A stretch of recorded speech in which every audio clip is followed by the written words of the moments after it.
Hey, my name's James Nicholson. Welcome to my YouTube channel. Now, in this video, we're going to talk about why you should never pay off your mortgage if you want to be rich.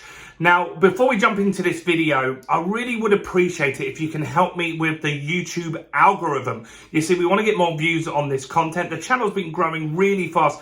We've got 3,000 subscribers now. We're getting 50,000 views every single month, which is insane. So how can you help us? Take that finger, smash that like button first. That will really help with YouTube. Then if you're not subscribed, which 70% of you who watch this channel are not, take that finger of power, spin it around, smash the subscribe button as well, and hit the bell notification.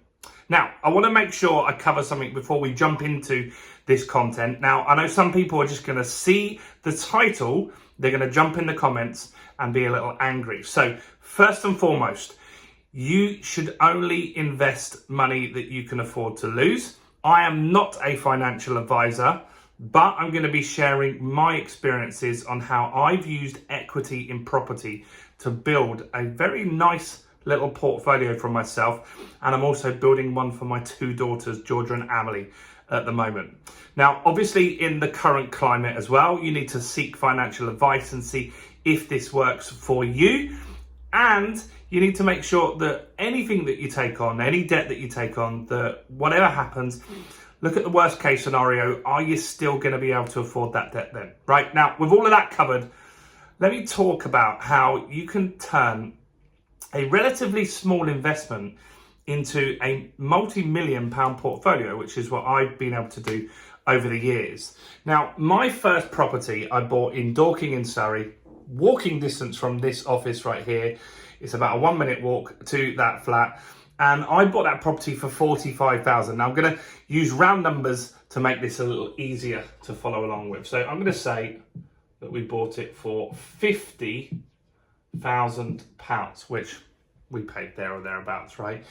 Now that property was purchased in 1999, a lifetime ago, 23 years ago. And that property has gone up in value significantly. You see, on average, properties double in value every 10 years. Now, that's going to be slightly different for the short term. Now, we're expecting some sort of contraction in the market for now, but I still believe that in 2032, 10 years from now, most of my portfolio, dependent on area as well, will have doubled in value. That's what I believe. And that has stood the test of time since 1066. So this property went up in value and it was worth at one point £100,000, right? So now I've got a property, and what I was able to do then, actually moved out of that property and I put it on a buy-to-let mortgage. Now, when you have a buy-to-let mortgage, the bank will lend you 75% of the value of the property. Now, when I bought this initially, I had it as a repayment mortgage, meaning I'd put a tiny little deposit down. Back then, it was around £3,000 was the deposit to buy that property in my personal name. Then I moved it onto a buy-to-let mortgage, and I was able to borrow up to £75,000. Now I needed to pay back whatever I still owed from that £50,000, which was probably in the region of around 40. So that gave me a deposit of around 35 grand, there or thereabouts.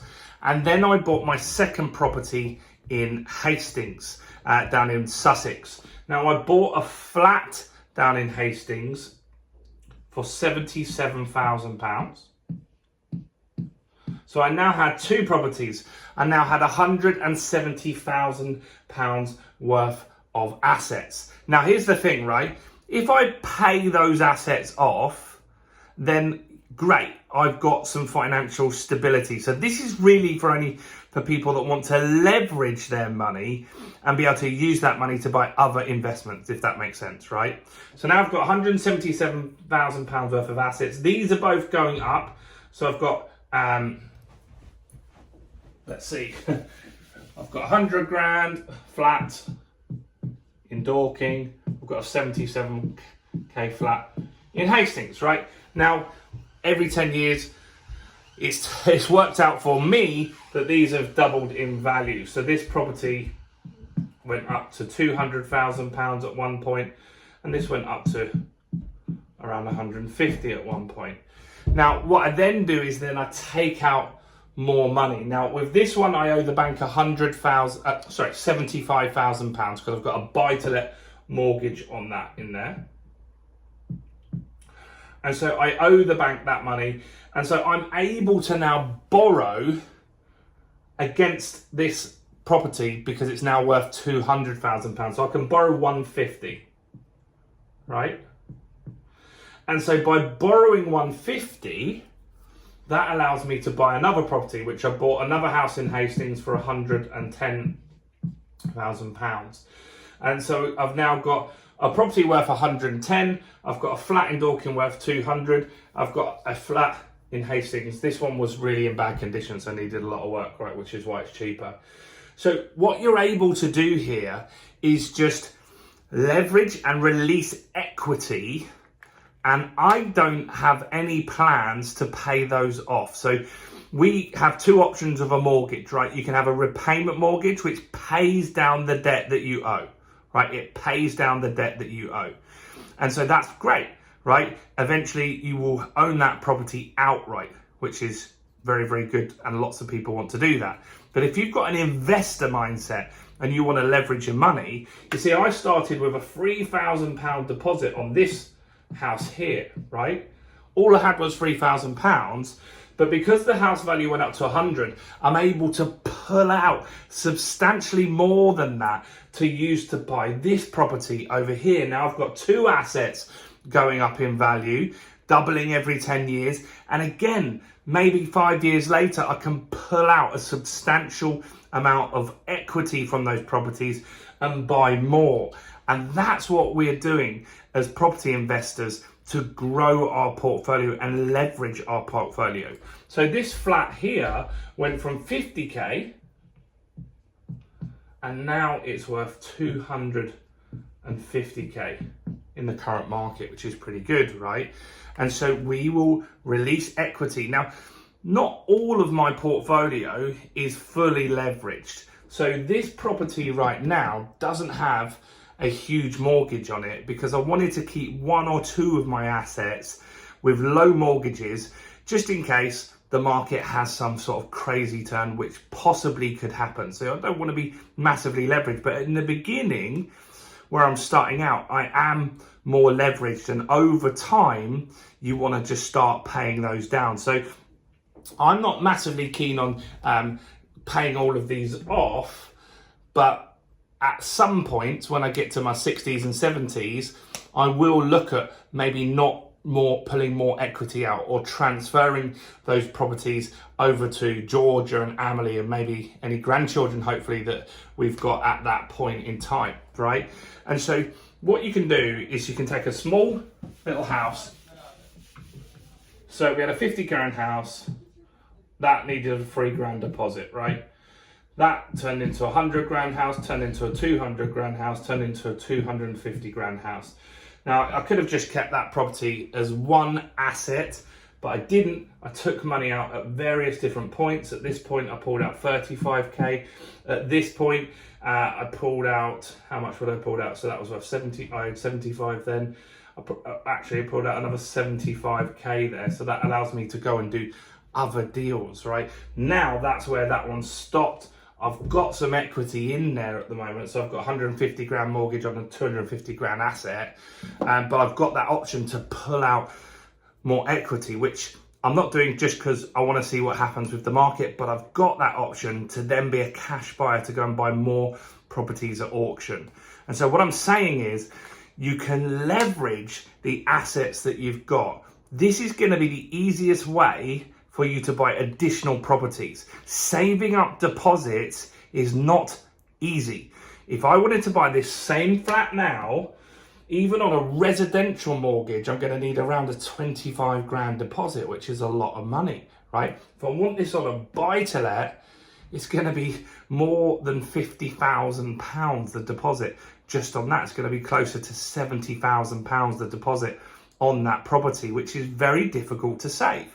However, to build £70,000 in equity that you can release is not unrealistic, and it's quite achievable just by being in the market for a certain period of time. Now, you can also reduce this time, right? So house prices, we're saying they double every 10 years.